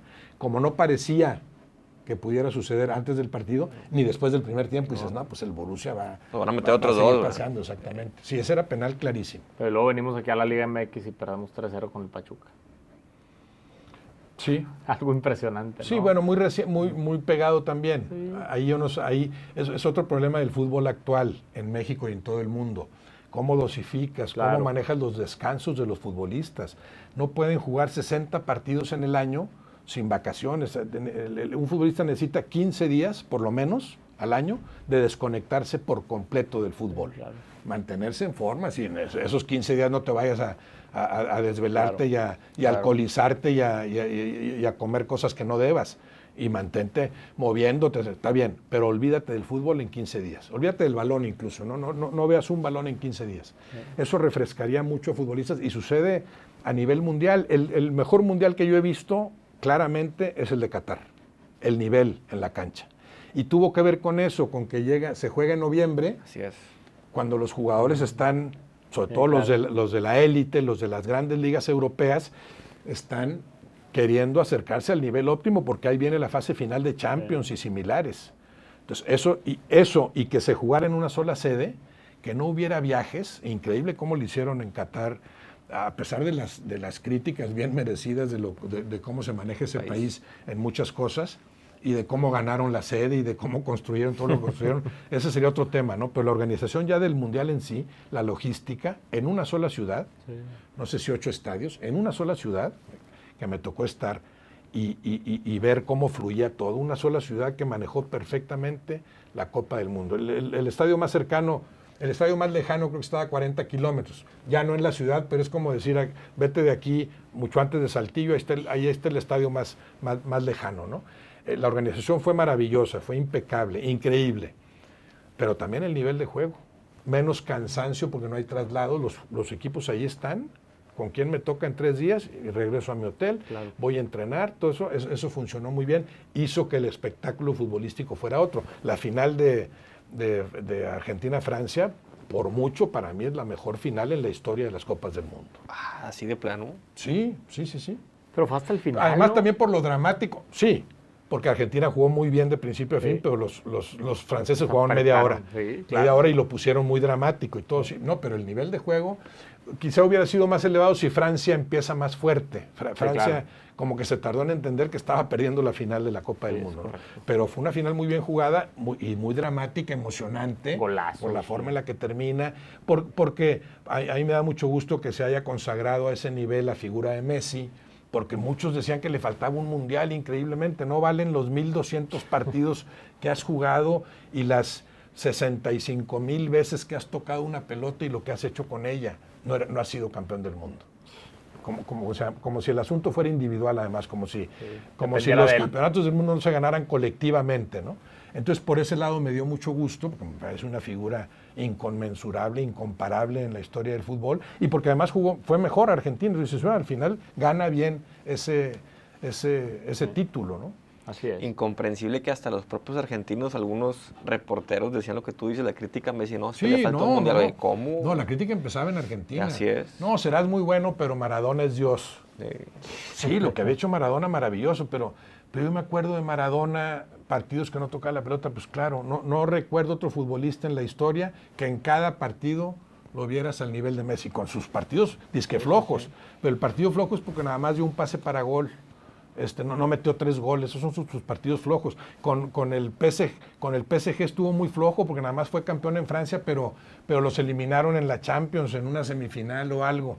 Y fue el líder pasador para que Mbappé fuera el campeón de goleo, pero esas son sus flojas campañas, ¿no? Ahora evidentemente está en el declive natural. Claro, él entiende que ya no puede jugar a nivel de Champions como jugó antes, pero sigue siendo increíble lo que hace en la MLS, claro, que no es un fútbol tampoco tan atrasado como mucha gente cree, ¿no? O sea, tú sí ves a Messi un escalón arriba de Maradona. Sí, en lo que hizo por lo que hizo con selección y a nivel de clubes, sí, un escalón arriba de todos. Es muy difícil eso, ¿verdad? Volvemos otra vez. Cuates de mi edad, no digas eso. ¿Te acuerdas de Pelé? Pues sí me acuerdo de Pelé y sigo viendo imágenes de Pelé, claro, sí, pero no me traiciona eso de la añoranza, que no, mido lo que cada quien ha hecho, los goles que ha metido Messi, los pases para gol, que antes no se consideraban. No hay nadie que se le acerque en ese rubro. En la historia del fútbol, nadie ha dado más pases para gol que Messi. Y no ahorita en la MLS, que los hace así muy fácil. No, Messi jugó en el mejor Barça de la historia, que para mí además es el mejor equipo que yo he visto. Eso es subjetivo y es de gustos. Antes yo decía la Holanda de 74, ningún equipo ha jugado como esa Holanda de Cruyff, aunque me encantó el Brasil de 70, pero la Holanda de 74 no fue campeona, pero dije, nadie había jugado hacia el fútbol. Luego el Milan de Sacchi, dices, oye, pues qué padre fútbol y todo. El Barça de Guardiola para mí es el equipo que a más alto nivel llegó en el fútbol. Y el principal ahí era Messi. Entonces, todos esos pases de Messi son en la alta competencia. Y luego, claro, se creó porque se vende esta polémica de que Messi o Cristiano, como goleadores los puedes comparar, como jugadores no. Como jugadores son niveles distintos. Claro. Como jugadores para mí sí están Messi, Pelé, Maradona y Cruyff. Y luego pensaría si entre Zidane o Cristiano. Cristiano también ya lo puedes meter en eso, sí, claro, pero no al nivel de los 4 futbolistas más grandes que yo he visto. Y luego ahí sí me atengo a lo que alguna vez dijo Jorge Valdano, ahí prefiero, porque Valdano dice, decimos que son incomparables y luego los comparamos. Entonces, mejor no los comparemos, está bien. Cronológicamente, ¿qué fue? Pelé, Cruyff, Maradona y Messi. Cronológicamente. No hablo de Di Stéfano porque ahí sí, yo no hablo de lo que no vi. Me podrán hablar la gente más grande que yo, que hay gente más grande que yo, aunque no lo crean. Eso me podrán hablar de Di Stéfano. Para mí son Pelé, cronológicamente Pelé, Cruyff, Maradona y Messi, a un nivel que nadie se ha acercado. Antes de Cristiano yo decía, pues Zidane sería el que se acercó, pero se acercó quiere decir, pues los ves a 3 escalones, no puedes decir sin cegarte que estés a ese nivel. No lo está Cristiano como goleador, ya que cada quien termine, probablemente quedemos con el dictamen ineludible, inobjetable, de que Cristiano ha sido el máximo goleador en la historia del fútbol. Claro. Oye, ¿el sucesor, Roberto? No hay ahorita. No hay. No eso le ves a Mbappé también. Empezó a jugar Mbappé. Mbappé fue campeón a los 18, 17 años, ok. No, nunca va a ser Mbappé lo que hizo Messi. Nunca va a ser Lamine Yamal lo que hizo Messi. Extraordinario, para mí el mejor futbolista actual. Y además con el de más promisoria carrera, obviamente. Imagínate, a los 17 años haces eso, lo que no podrás hacer. Pero no es tan sencillo después seguir haciendo todo lo que hizo Messi. No creo que Lamine Yamal llegue a esos niveles. Porque además son futbolistas que que no se producen cada año. Por eso estoy hablando de 4 futbolistas, para mí 4, en un lapso de 70 años en el fútbol. Si pienso del 50 para acá, 75 años. Son esos 4 futbolistas. Entonces, eso te dice, el tiempo te ha demostrado que se producen cada 20 años o cada 15 años, aunque alcanzaron a traslaparse, ¿verdad? O sea, Cruyff coincidió con Pelé. Cuando Cruyff era la gran figura, Pelé venía de bajada. El que no coincide, no, también cuando ya Cruyff está de bajada, surge Maradona. Más o menos se traslapan. No así Messi. Messi hay un lapso ahí, un vacío que más o menos ocuparon Zidane, Ronaldinho, pero no son los mismos niveles, ¿verdad? Claro. Ronaldinho, que tuvo mucho que ver con el inicio de Messi, maravilloso ahí con Ronaldo, el fenómeno. Con gente de muy buen nivel, sí, pero que no se les acerca a lo que hicieron ellos. Exactamente. Es de gustos también, ¿eh? Claro. Pero cuando alguien me dice, no, Beckenbauer era mejor que todos los que dijiste, bueno, pues platicamos de otra cosa. Futbolista extraordinario, pero se entiende que hay niveles, ¿verdad? Claro. O sea, no me compares a Beckenbauer con Cruyff. Sí, no me compares a Cristiano con Messi, porque vamos a hablar de otra cosa. Claro, y va a ser muy difícil si te pones camiseta. Si tú le vas al Real Madrid, le vas al Real Madrid. No, entonces por ahí hubiéramos empezado. Yo no le voy a ninguno. Me encantó el Barcelona de Guardiola, claro, pero yo aplaudo al que juega bien. Y hay comparaciones que me parecen que caen en el ridículo, ¿no? Pero volvemos a lo mismo, ¿qué vende y qué no vende? Claro. Así como los comentaristas se pelean, insultan, descalifican porque eso vende, pues Messi no tiene quien se le compare. Vamos a inventarle a alguien que sí. Y vamos y ha habido programas y programas para discutir quién es mejor de los dos, lo cual a mí me parece un poquito ridículo. ¿Te lo has cruzado, Roberto? ¿Te lo has cruzado a Messi?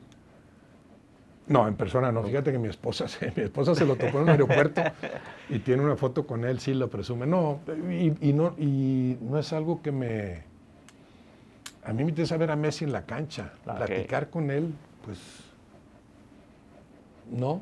Y muy, muy bien manejada su imagen, el entorno familiar, creo que ha tenido mucho que ver con que Messi haya hecho lo que ha hecho y lo que puede seguir haciendo. Pero ha habido personajes en la historia del fútbol con los que sí me hubiera gustado sentarme a platicar con Cruyff. ¿Uno? Como futbolista. ¿Uno? ¿Quién? ¿Uno qué? O sea, una persona con la que te haya gustado. Cruyff. Con Cruyff me hubiera encantado. Sí. Y vino, ¿no? Sentarme a platicar. Lo saludé una vez ahí en persona, pero... No, para platicar. Oye, Johan, vente, vamos a platicar. Imposible. No se podía, ¿no? En un evento me lo topé y era, ¿cómo estás? Qué gusto. Bajo Cruyff lo admiré a niveles. Tengo el privilegio de sí haber platicado de fútbol con Valdano, que me parece el exfutbolista más pensante, de conceptos más claros, el gran filósofo del fútbol, un alumno que superó al maestro, porque para mí superó a Menotti, que tenía muy buenas cosas, y con el que también tuve el gusto de platicar muchas veces, pero lo de Valdano me parece de más nivel. Me gustaría platicar con Guardiola, por ejemplo, que es otro pensador del fútbol, ahí sí, pero una cosa es lo que te gustaría, otra cosa es lo que se puede, ¿verdad? Si me dicen, ¿se va a sentar contigo Messi o Guardiola? No sé qué pensaría, porque y no es porque Messi no tenga mucho que decir. A Messi, claro que habría mucho que sacarle en cuanto a cómo lograste lo que lograste, cuál es el camino de ese chavito al que no se le caía la pelota, como tampoco se le caía a Pelé ni a Maradona, que eran niños que desde los 8 años sabías que iban a ser cracks, pero ¿qué pasó para que te fueran canalizando a tal grado? Más o menos conocemos tu historia de que batallabas para crecer, tu papá te lleva a Barcelona, ¿por qué nunca pensaste, pues ya me hago español y ya? Entonces la Copa del Mundo la hubieras ganado mucho antes y hubieras ganado 2 a lo mejor en su momento, ¿no? Sí habría cosas muy interesantes que plantearle, claro que me encantaría, pero prefiero verlo en la cancha, mientras pueda seguir ahí. A lo mejor ya retirado, jugando. Te va a interesar un poquito más. Sí. Bueno, me tocó platicar con Maradona, pero Maradona era otro que dices, pues tú me encantabas en la cancha. Sí, no fuera... En la cancha, vamos a hablar de conceptos de fútbol tú y yo, pues Creo no. que una entrevista en Dorados, ¿no? Con David Faitelson, sí, ahí estabas, ¿no? Fue esa. Me tocó Jorge Pietrasanta y yo. Jorge Pietrasanta. Lo entrevistamos en la cancha de Dorados en Culiacán, sí. Muy simpática la entrevista. no era lo de Maradona, el clarificar conceptos, el expresarse con elocuencia, pero en la cancha, bueno, pues fue un jugador que sacudió al fútbol desde su aparición. Todavía no sé bien por qué no jugó en el 78, y eso no lo cuestiona la gente, porque Argentina fue campeona. Claro. Sin Maradona, que ya en ese momento de 17 años era el mejor futbolista argentino, con todo lo que hizo Kempes, que me parece memorable, extraordinario, ¿no? Aquel equipo de Argentina cuestionado por otras cosas, aquel equipo de Menotti, ¿no? Pero que ganó aquella Copa del Mundo. Ya desde entonces se decía, ahí está Maradona, lo va a meter o no lo va a meter Menotti. Decidió finalmente no incluirlo ni siquiera en la lista final, ¿no? Y luego el 82, que se supone que no se supone, estaba en su apogeo Maradona a sus 21 años, fracasa en aquella Copa del Mundo. Tiene que esperar al 86 para consagrarse. Así es. Oye, Roberto, pues bueno, ya para cerrar, para no quedarnos con la duda, ¿mejor futbolista mexicano para ti de la historia? Qué difícil. O danos 3. Qué difícil. En cuanto a logros, no hay duda, nadie se le acercará a Hugo Sánchez en un buen rato. Logros, lo que ganó en España. Sí. Calidad de juego, bueno, a nivel de selección, tampoco hay duda para mí, Cuauhtémoc Blanco ha sido el mejor futbolista en la historia de la selección mexicana, por mucho. Pero luego ya me voy a una tercera perspectiva del asunto. Al mejor futbolista que a mí me tocó ver mexicano, que me tocó como compañero en entrenamientos y en partidos, y luego tratando de comparar eso con todos los que he visto desde afuera, que no es lo mismo. A lo mejor por eso se contamina mi visión, porque es un jugador con el que me tocó compartir muchas cosas, es Manuel Manso. Okay. Que muchos dirán, ¿quién es Manuel Manso? ¿Quién fue? Sí, no logró ni la 20ª parte de lo que lograron Tomás Boy, Cuauhtémoc Blanco, Hugo Sánchez, todavía más arriba de todos, Rafa Márquez, extraordinario defensa central. Pero en cuanto a potencial, no he visto otro mexicano como Manuel Manso. Pero ya lo que sí se produjo en la cancha, Cuauhtémoc Blanco. Lo que se logró a nivel histórico, Hugo Sánchez, más arriba, claro, ¿no? Obviamente. ¿Y como persona, Hugo Sánchez? Bueno, sí, tengo muy buena relación con él. Vive en otro mundo, obviamente. Si ganas 5 pichichis, pues es especial. Obviamente te instalas en otro mundo, ¿no? Claro, entonces, claro. Sí.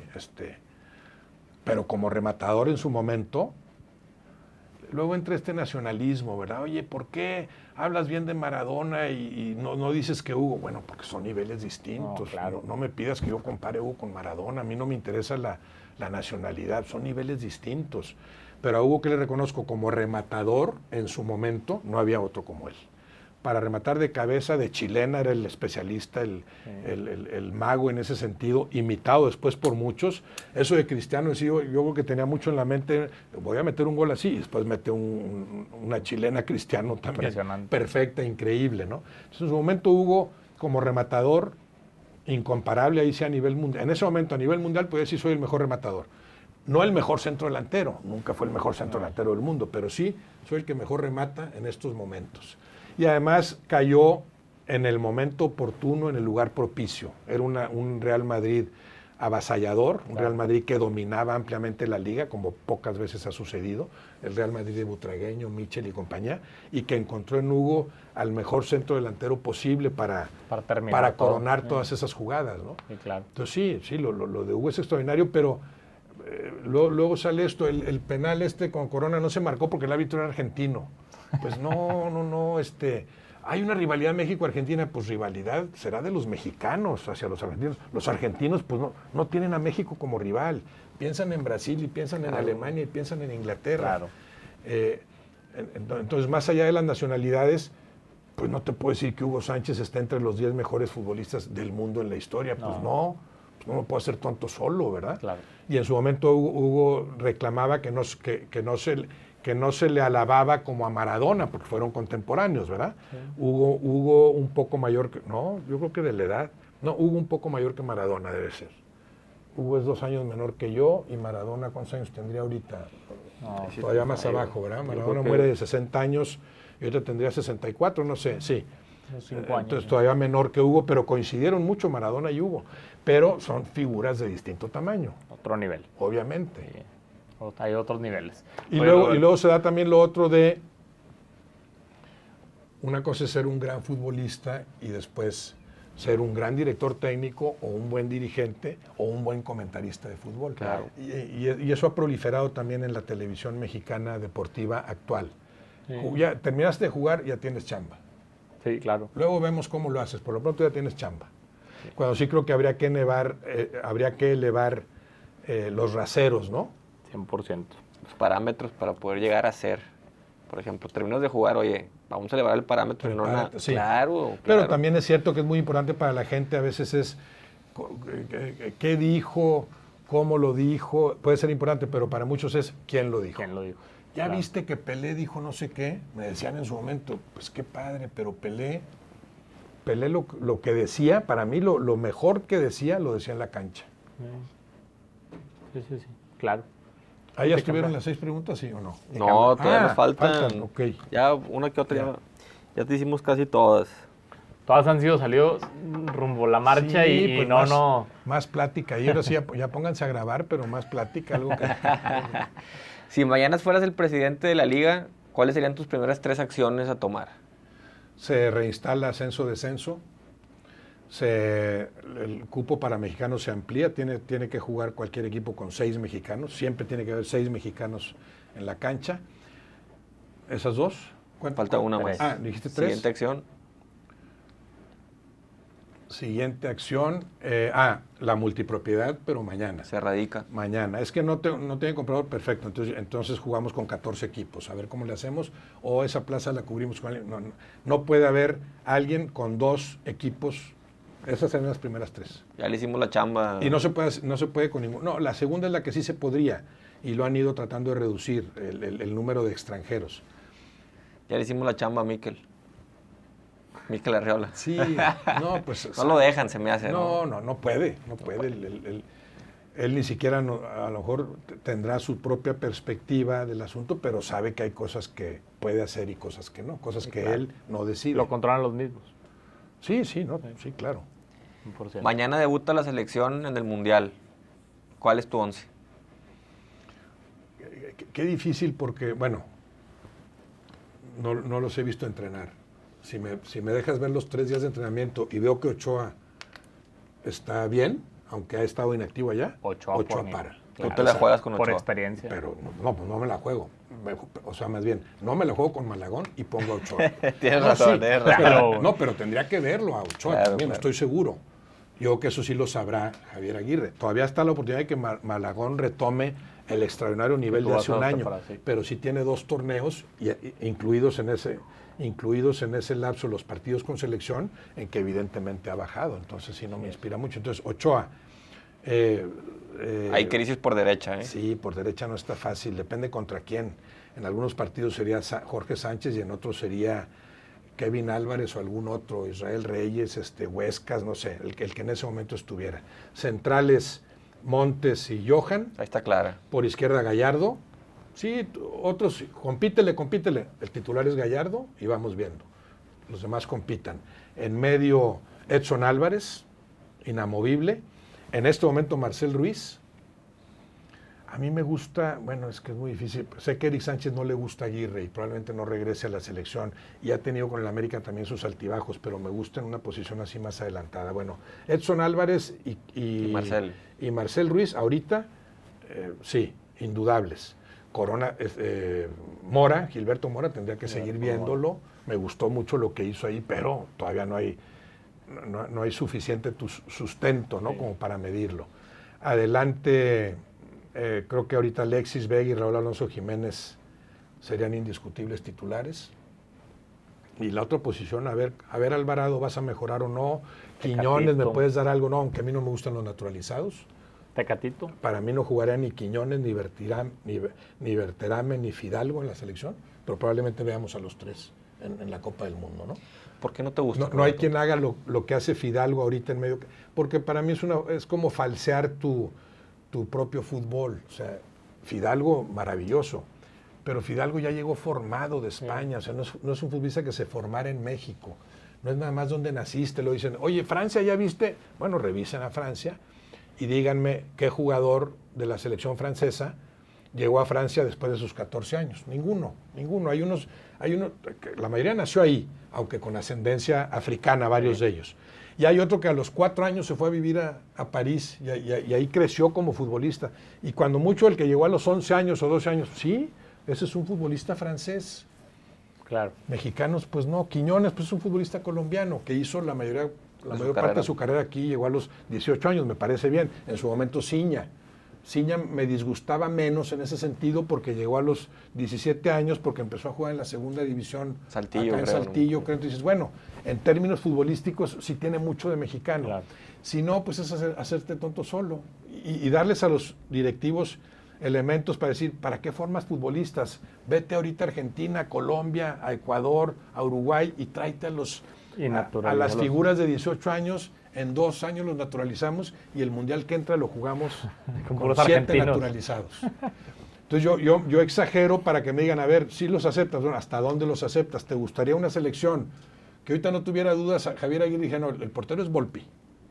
Volpi va de portero. Doria es uno de mis centrales y a lo mejor acompaña a Montes. Por ponerte ejemplos, ahorita no porque sean los seleccionables. Fidalgo es inamovible. Bruneta me sirve ahorita mucho como 10. A Gignac pues ya no puedo. Y entonces que plagaras la selección y que en una Copa del Mundo jugaras con 7 naturalizados. Bruneta, Quiñones, Berterame, Fidalgo, Volpi, Doria y todavía le puedes aumentar. Pues para mí sería hacerte tonto solo. Correcto. Fortalece tu fútbol mexicano, que sea una verdadera identidad, una representación de tu fútbol. Y después la otra, cada caso es distinto. Claro. No me gusta el argentino, el brasileño, el español, el paraguayo, que cuando viene una Copa del Mundo 2 años antes dice, es que yo a México lo adoro, México me encanta. No me gusta, pero eso ya cada caso es distinto. Sí. A ver, Franco en su momento, jugadorazo en Monterrey, pero ¿de veras te gustaba tanto México o sabías muy bien que la Copa del Mundo la podías jugar con México? Sí, claro. Que de Argentina no te iban a hablar nunca. Gabriel Caballero y la historia de muchos de ellos. Cada caso es distinto. Sí. Yo analizaría así en lo personal cada caso. Bueno, tú sí, me parece bien. O sea, en términos futbolísticos eres mexicano, aquí te formaste. De hecho, Fidalgo ya vino formado, pero adquirió otro nivel jugando en México. Ahorita no veo un mexicano que pueda hacer en medio campo lo que hace Fidalgo. Yo tampoco. Pero yo no lo convocaría. Pues ese es el problema, ¿no? Última. Mañana compras un equipo de fútbol. ¿A quién te traes de DT? Te voy a dar yo las opciones. Me vas a dar opciones. El señor Mario Carrillo, el señor Hugo Sánchez o el señor Chelis. Meto mi dinero en algún otro caso.